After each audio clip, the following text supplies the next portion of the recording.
শুভেচ্ছা সকলকে। আজ নতুন একটি বিষয় নিয়ে আবার হাজির হয়েছি আপনাদের সামনে।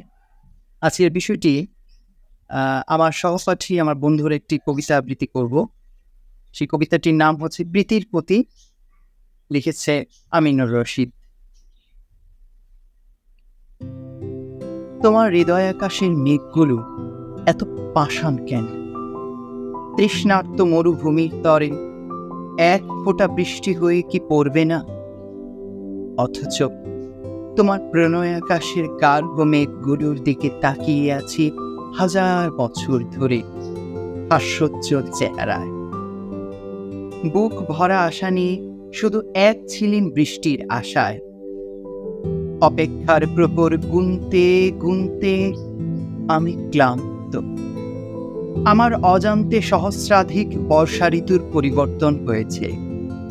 ঋতুর ছন্দে পুনরায় ফিরেছে নববর্ষা। শীতল বাতাস প্রবাহিত হচ্ছে, চতুর্দিকে গাঢ় অন্ধকার। বিহঙ্গের পূজন আর ছোটাছুটি, গাছের ডালগুলো দুলিতেছে আনন্দে আবেগে। মুষলধারে নববৃষ্টির আকাঙ্ক্ষায় হর্ষোৎফুল্ল ভেগের ছন্দময় সুললিত সুরে প্রকম্পিত জলাশয়। বৈচিত্র্যময় প্রকৃতির কি এক দারুণ সমারোহ। তবুও উত্তপ্ত রৌদ্রে কণ্টকাকীর্ণ মরুভূমি। জ্যৈষ্ঠের যৌবনে ভরা সরোবরের বিদ্রোহী ভেগের মতো প্রতিকূলতার প্রাচীর রেখা ভেদ করে প্রাণেশ্বরী হয়ে প্রণয়ের বৃষ্টি দিয়ে উর্বর করে দাও না আবার।